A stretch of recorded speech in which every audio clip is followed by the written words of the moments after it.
Change your perspective and you'll change your life. इस book में author हमारे existence पर कंट्रोल हासिल करने के लिए स्टेप बाय स्टेप ब्लूप्रिंट का खुलासा करते हैं। चाहे आप सक्सेस के शिखर पर चढ़ रहे हों या चुनौती की घाटियों में यात्रा कर रहे हों, एटीट्यूड आपके लिए जरूरी है। इस ट्रांसफॉर्मेटिव जर्नी में मेरे साथ शामिल हों। आइए जानें कि कैसे एटीट्यूड में बदलाव प्रॉब्लम्स को अपॉर्चुनिटीज में बदल सकता है, सफलता को अट्रैक्ट कर सकता है। आज हम बात करने वाले हैं एटीट्यूड इज एवरीथिंग बुक के बारे में, जिसको लिखा है जेफ केलर ने। Lesson 1, you act as a human magnet. हमारे थॉट्स ही हमारी रियलिटी को बनाते हैं। जब हम किसी गोल के बारे में पॉजिटिवली सोचते हैं, हम नेचुरली उस गोल को अचीव करने के लिए स्मॉल स्टेप लेना शुरू कर देते हैं। मान लीजिए कि आप एक ह्यूमन मैग्नेट है, आप लाइफ में जो चाहे वो अट्रैक्ट कर सकते हैं। एग्जाम्पल से समझते हैं। एक राज नाम का व्यक्ति हर महीने 30,000 रुपए कमाता है। उसके और उसके परिवार के खर्चे बढ़ने के कारण अब उसे 50,000 महीना कमाना है। अगर उसे 30,000 से 50,000 महीने पहुंचना है तो आपको क्या लगता है वो पहुंच पाएगा? ये डिपेंड करता है कि राज इस बात पर कितना बिलीव करता है कि वो 50,000 महीने पहुंच जाएगा। अगर वो ये सोच लेता है कि ये तो मेरे लिए इम्पॉसिबल है, तो राज चाहकर भी 50,000 महीना नहीं पहुंच पाएगा। वहीं दूसरी तरफ अगर राज ये सोच लेता है कि मेरे पास कैपेबिलिटी है कि मैं 30 से 50,000 महीना पहुंच सकता हूं, तो वो जरूर 50,000 महीने पहुंच पाएगा। आप कुछ समय के लिए पॉजिटिव थिंकिंग से पॉजिटिव रिजल्ट नहीं पा सकते हो। ये ऐसा ही है जैसे आप ब्रेकफास्ट में तो हेल्थी खाना खाते हैं, पर बाकी पूरा दिन आप जंक फूड खा रहे हो। एक्सरसाइज में भी ऐसा ही है। आप हफ्ते में एक बार एक्सरसाइज करके फिजिकली फिट नहीं बन सकते। आपको पॉजिटिव सोचना होगा। हर पल, हर समय, हर दिन आपको पॉजिटिव थिंकिंग को हैबिट बनाना होगा। ऑथर एक किस्सा शेयर करते हैं कि न्यूयॉर्क में एक समय बहुत से लोग इन्वेस्टमेंट के लिए घर खरीद रहे थे और फिर वो घर या तो हाई प्राइस पर बेच देते या फिर किराए पे दे देते। ऑथर ने भी इन्वेस्टमेंट के लिए घर खरीदने की सोची, लेकिन जब भी वो घर खरीदने के बारे में सोचते थे तो उनके दिमाग में नेगेटिव थॉट्स आने लगते, जैसे क्या होगा, घर नहीं बिका, कहीं मेरे पैसे डूब तो नहीं जाएंगे। फिर एक बार उन्होंने फिक्स कर लिया कि इस साल के एंड तक तो कैसे भी करके घर खरीद के ही रहूंगा। उन्होंने कई महीनों तक अलग अलग घरों को देखा और एंड में 2 घर खरीद ली। ऑथर बताते हैं कि मैं पहले घर नहीं खरीद पा रहा था, पर फिर मैंने घर खरीद लिया। ऐसा सिर्फ पॉजिटिव थिंकिंग की वजह से हो पाया। पहले वो पॉजिटिवली नहीं सोच रहे थे, पर बाद में उन्होंने डिसाइड कर लिया। ये सब हो पाया सिर्फ और सिर्फ पॉजिटिव थिंकिंग की वजह से। Lesson 2, believe and it will be. हमारे थॉट्स और मेंटल इमेजिनेशन हमारे एक्शन और आउटकम को इम्पैक्ट करते हैं। जेफ केलर हमें जो भी हमारी लाइफ में पाना है उसे इमेजिन करने के लिए कहते, और इसके साथ ही हमें उन फेलियर, नेगेटिविटी और डिसअपॉइंटमेंट वाली मेंटल इमेज को डिलीट करना होगा। सेल्फ प्रोजेक्शन मतलब अपने आप को ऐसा सोचो कि आप जैसा बनना चाहते हैं वैसा ऑलरेडी आप है। वो फिर सक्सेस, हैप्पीनेस या अपने गोल को अचीव करना हो। आप जो भी डिजायर आउटकम चाहते हो उनके बारे में सोचो। ऐसे इमोशन को फील करो जो सक्सेस से जुड़े हुए हो। अगर प्रैक्टिकल एप्लीकेशन की बात करें तो आप मॉर्निंग में आप अपने गोल को विजुअलाइज कर सकते हैं। अपने आप को ऐसे सोचे कि आप चैलेंजेस से लड़ रहे हो, अचीवमेंट को सेलिब्रेट कर रहे हो और फुलफिल महसूस कर रहे हो। जब भी कोई नेगेटिव थॉट्स आए अपने आप से कहे मैं कर सकता हूँ। जैसे फिजिकली फिट रहने के लिए हमें रेगुलर एक्सरसाइज करनी होती है, वैसे ही मेंटली फिट होने के लिए भी हमें एक्सरसाइज करनी होती है। जो बड़े एथलीट होते हैं वो भी विजुअलाइजेशन टेक्निक का यूज करते हैं। वो रेस शुरू होने से पहले सोचते हैं कि मैं जीतने वाला हूं, मैं फिनिश लाइन को क्रॉस कर रहा हूं, और ऐसा करने से उन्हें बहुत अच्छे रिजल्ट मिलते हैं। आप जब ऐसा करने की सोचेंगे तो आपके अंदर डाउट भी आने लगेंगे, जैसे विजुअलाइजेशन से तो कुछ नहीं होता, इससे क्या ही हो जाएगा। तो बस आपको अपने बिलीफ पर विश्वास रखना है। Lesson 3, commit and it will happen. Commitment success और गोल को अचीव करने का एक इंटीग्रल पार्ट है। इसका मतलब ये नहीं है कि बहुत ज्यादा मेहनत करना और मल्टीपल अटेम्प्ट लेना। इसका मतलब है कि अपने गोल को पाने के लिए कुछ भी करना, किसी भी हद तक जाना, पर बिना इल्लीगल और अनएथिकल काम किए। कमिटमेंट के लिए एक ग्रेट एटीट्यूड होना बहुत जरूरी है, स्पेशली चैलेंजेस के समय। जब आप किसी फेलियर का सामना करते हैं तो आपका एटीट्यूड ही डिसाइड करता है कि आप उससे डर जाएंगे या आगे बढ़कर उसका सामना करेंगे। ऑन्टर हमें ऑर्डिनरी से परे जाने के लिए तैयार रहने के लिए इनकरेज करते हैं। कमिटमेंट का अर्थ है लिमिट्स को पार करना, अनकन्वेंशनल रास्ते तलाशना और नॉर्मेलिटी से समझौता करने से इनकार करना। प्रैक्टिकल एप्लीकेशन की बात करें तो अपने गोल को डिफाइन करें, आप क्या अचीव करना चाहते हैं। अपने गोल को स्पेसिफिक बनाएं और कमिटेड रहे। याद रखें कि कमिटमेंट का मतलब एथिक्स से समझौता करना नहीं है। अपने गोल्स का पीछा करते हुए अपनी वैल्यूज के लिए सच्चे बने रहें। अगर हम एग्जाम्पल देखें, इलेक्ट्रिक लाइट बल्ब का आविष्कार करने के लिए एडिसन की कमिटमेंट डेडिकेशन का एग्जाम्पल है। कई फेलियर्स के बावजूद उन्होंने कहा, मैं असफल नहीं हुआ हूं, मैंने 10,000 ऐसे तरीके खोजे हैं जो काम नहीं करेंगे। एक्सटर्नल फैक्टर आपको डिस्करेज कर सकते हैं। अपने आप को सपोर्टिव लोगों से घेरें और नेगेटिविटी को दूर करें। एडिसन को अनगिनत फेलियर्स का सामना करना पड़ा। हर झटके को हार की तरह देखने के बजाय उन्होंने इसे सक्सेस के करीब एक कदम की तरह देखा। उनके हार्डवर्क से अल्टीमेटली उन्हें सक्सेस मिली। चैलेंजेस को अपॉर्चुनिटी की तरह देखने के लिए अपने दिमाग को ट्रेंड करें। ये पूछने के बजाय मेरे साथ ऐसा क्यों हो रहा है, पूछें मैं इससे क्या सीख सकता हूं। Lesson 4, find the lesson in problems. Problems and failures का सामना करने पर हम कैसे रिस्पॉन्स करते हैं, इसका हमारी जर्नी पर सिग्निफिकेंट इम्पैक्ट पड़ता है। स्टार्टिंग में डिसअपॉइंटमेंट हमारे पर्सपेक्टिव को खराब कर सकती है, जिससे सेल्फ डाउट और सवाल उठ सकते हैं। इनिशियल डिसअपॉइंटमेंट के बाद हम एक चौराहे पर खड़े हैं। हमारे पास ऑप्शन है। ऑप्शन 1, हम दुखी महसूस करना जारी रख सकते हैं, प्रॉब्लम पर फोकस कर सकते हैं और एक्सटर्नल फैक्टर्स को ब्लेम कर सकते हैं। ऑप्शन 2, एज एन ऑल्टरनेटिव, हम प्रॉब्लम के भीतर ही सबक तलाश सकते हैं। जेफ केलर हमें उम्मीद की किरण वाली मेंटालिटी अपनाने के लिए इनकरेज करते हैं। अनफेवरेबल सिचुएशन में भी सीखने के लिए कुछ न कुछ होता है, कोई छिपा हुआ बेनिफिट या कोई अनएक्सपेक्टेड अपॉर्चुनिटी। ये पूछने के बजाय मेरे साथ ऐसा क्यों हो रहा है, पूछें मैं इससे क्या सीख सकता हूँ या मैं कैसे मजबूत बन सकता हूँ। ये अप्रोच रेजिलियंस बनाता है। ये पोटेंशियल ग्रोथ पर फोकस करते हुए चैलेंजेस को एक्सेप्ट करता है। जब किसी झटके का सामना करना पड़े तो रुकें और अपने विचारों को दोबारा दोहराएं। नेगेटिव बातों पर ध्यान देने के बजाय एक्टिवली पॉजिटिव पहलू की तलाश करें। हर प्रॉब्लम एक सबक लेकर आती है।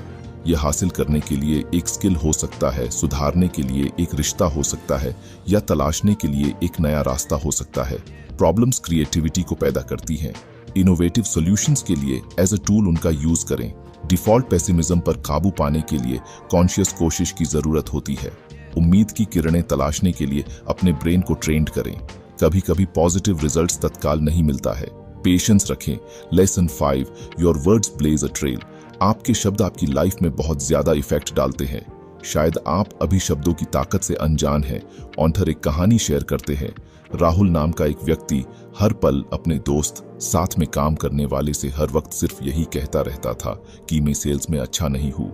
अगर आपको हमारी बुक समरी अच्छी लग रही है तो बुक इनसाइडर को सब्सक्राइब करना न भूलें। दोस्तों, अगर आपको हमारी वीडियो पसंद आती है और आप हमें सपोर्ट करना चाहते हैं तो आप हमारी मेंबरशिप खरीद सकते हैं। मैं सेल्स का काम कभी अच्छा नहीं कर सकता। वह ऐसे ही शब्द बार बार पूरे दिन महीनों से बोलता रहता है और जब उसने सेल्स करने की कोशिश की तो रिजल्ट बहुत ही बुरा आया। तो वो और ज्यादा ये बिलीव करने लग गया कि मैं सच में इसके लिए नहीं बना हूं या मैं ये तो बिल्कुल नहीं कर सकता। और फिर उसके सेल्स के रिजल्ट और बद से बदतर हो गए। यहाँ ऑथर हमें समझा रहे हैं कि आप जैसा बोलते हैं, आप जैसा सोचते हैं, आपके काम भी धीरे धीरे वैसे ही होने लगते हैं। अगर राहुल ये सोचता कि कोई बात नहीं, मैं सेल्स को सीखूंगा, मैं सेल्स में अच्छा हो जाऊंगा, तो शायद वो कोशिश करता और अच्छे रिजल्ट ला पाता। लेकिन उसने सभी को बोलकर अपने ब्रेन में ये बात बिठा ली थी कि मैं तो कभी अच्छा सेल्समैन बन ही नहीं सकता। तो उसके सबकॉन्शियस ब्रेन ने भी धीरे धीरे ये एक्सेप्ट करना शुरू कर दिया कि सेल्स तो अब होगा ही नहीं। ऑन्टर का बेसिकली ये कहना है कि आप नेगेटिव वर्ड बोल के कभी भी पॉजिटिव रिजल्ट नहीं पा सकते। मतलब राहुल ये बोल के कि मेन सेल्स में अच्छा नहीं हूं, कभी भी चाहकर भी सेल्स में अच्छा नहीं बन सकता। Lesson 6, how are you. अगर आपसे कोई क्वेश्चन करता है हाउ आर यू, तो आप नॉर्मली इसका जवाब 1 या 2 वर्ड्स में दे देते हो। लेकिन इस सवाल का जवाब हमें अपने आप से दिन में 10 से 50 बार पता करना चाहिए, क्योंकि इसी का जवाब आपके एटीट्यूड को दिखाता है। आप इस सवाल के लिए कैसा जवाब देते हैं वो बहुत ज्यादा मायने रखता है। ऑन्टर के अकॉर्डिंग आप इस सवाल का जवाब इन 3 कैटेगरी में दे सकते हैं, negative, mediocre and positive. Negative reply में ये जवाब आएंगे जैसे, मैं ठीक नहीं हूँ, मेरा आज का दिन अच्छा नहीं गया, मुझसे मत पूछो, आज का दिन ही बेकार है, अच्छा हुआ आज फ्राइडे है। ये सारे जवाब नेगेटिव कैटेगरी में आते हैं। लोगों के शुरू के 4 दिन बहुत ही काम में गुजरते हैं और इसीलिए वो फ्राइडे के लिए भगवान का थैंक यू कहते हैं, क्योंकि आने वाले 2 दिनों के लिए उन्हें छुट्टी मिलने वाली है। अब हम बात करते हैं मीडियोकर कैटेगरी की। इसमें आते हैं I am fine, I am good, not bad. जब भी हम ऐसे शब्द यूज करते हैं, हम अपनी एनर्जी खत्म कर देते हैं। कोई भी ऐसे इंसान के साथ काम नहीं करना चाहेगा जो सोचता है कि आज मेरा बुरा दिन जा सकता है। चाहे कुछ भी हो जाए, आपको हमेशा पॉजिटिव ही सोचना है। अब आते हैं हमारे पॉजिटिव रिस्पॉन्स की तरफ। उसमें आते हैं ग्रेट, एक्सीलेंट, सुपर, फैंटास्टिक। जब भी आप पॉजिटिव रिस्पॉन्स देते हो तो आप खुद भी और दूसरे भी अच्छा फील करते हैं।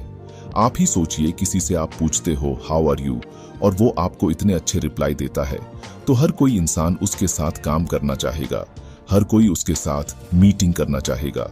आप ही सोचिए, अगर आपको चॉइस दी जाए कि आपको 2 टाइप के रिप्लाई देने वालों में से कोई सिलेक्ट करना है, या तो नेगेटिव या पॉजिटिव, क्या सिलेक्ट करेंगे? ऑब्वियसली पॉजिटिव वाले को।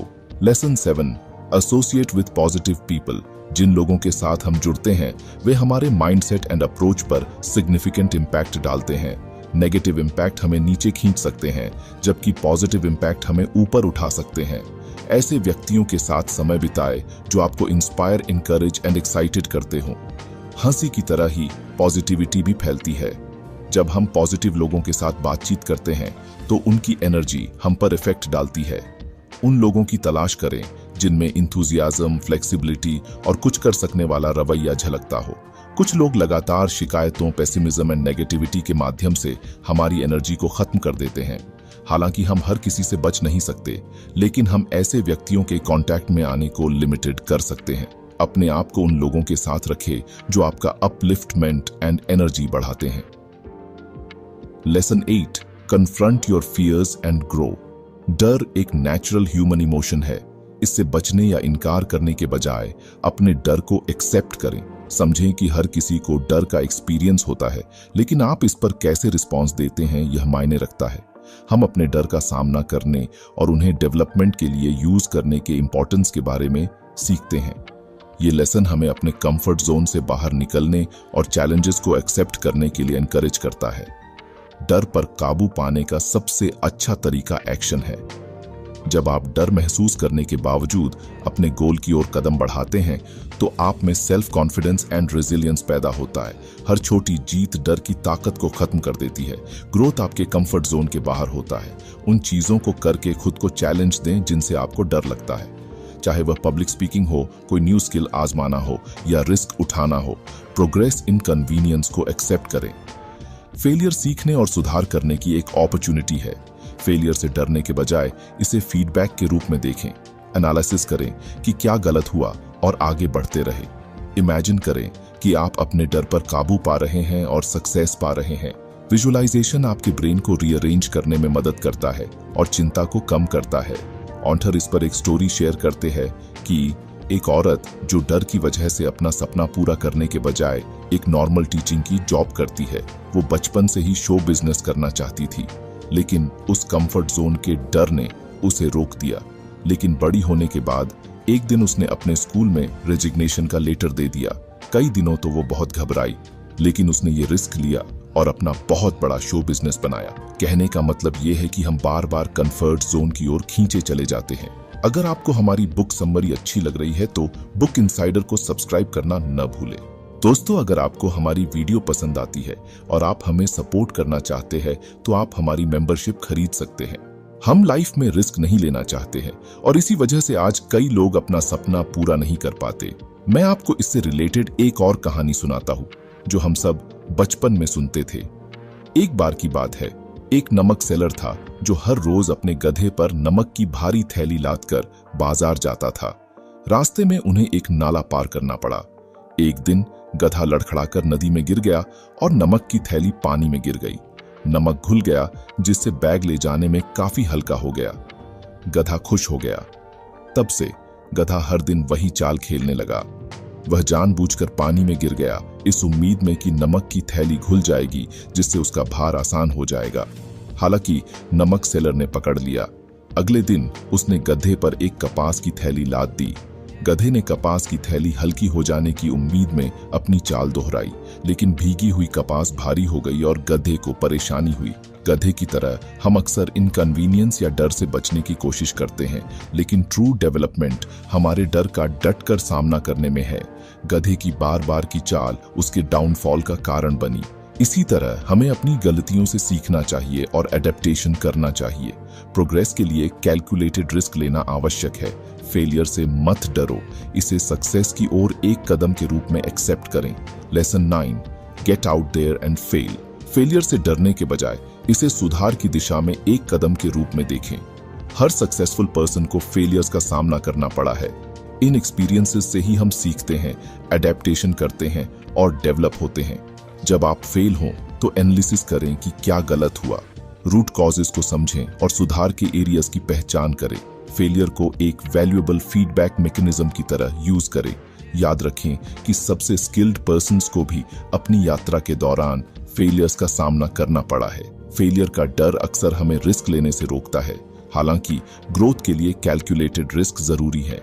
अपने कंफर्ट जोन से बाहर निकलने, नई चीजों को आजमाने के लिए तैयार रहें और एक्सेप्ट करें कि हर कोशिश से इमीडिएट सक्सेस नहीं मिलेगी। सक्सेसफुल पीपल फेलियर्स के बावजूद लगातार अपने गोल का पीछा करते हैं। वे फेलियर को अपने ऊपर हावी नहीं होने देते, इसके बजाय वे सीखते हैं, वेल एडजस्ट होते हैं और आगे बढ़ते रहते हैं। रेजिलियंस एंड डिटर्मिनेशन डेवलप करें। सिर्फ रिजल्ट्स का नहीं, कोशिश का जश्न मनाएं। रिजल्ट की परवाह किए बिना अपने कोशिश को एक्सेप्ट करें। कभी कभी अपना बेस्ट देने के बावजूद फेलियर मिलती है। कोशिश करने, सीखने और बढ़ने के साहस का जश्न मनाएं। फेलियर को पर्सनल अटैक्स के बजाय एज अ रिएक्शन लें। अपना अप्रोच वेल एडजस्ट करें, अपनी स्ट्रेटजीज को रिफाइन करें और आगे बढ़ते रहें। हर फेलियर आपको सक्सेस के करीब लाती है। हमारा पर्सपेक्टिव एक लेंस की तरह काम करता है जिससे हम दुनिया को देखते हैं। जब हम लगातार कंप्लेंट करते हैं तो हम नेगेटिविटी को बढ़ावा देते हैं और अपनी कैपेसिटी को लिमिटेड कर देते हैं। इसके बजाय चैलेंजेस को डेवलपमेंट की अपॉर्चुनिटी की तरह देखें। तो फ्रेंड्स, ये थी हमारी आज की बुक समरी। आपको कैसी लगी कमेंट करके जरूर बताएं और धन्यवाद आपका समरी एंड तक सुनने के लिए।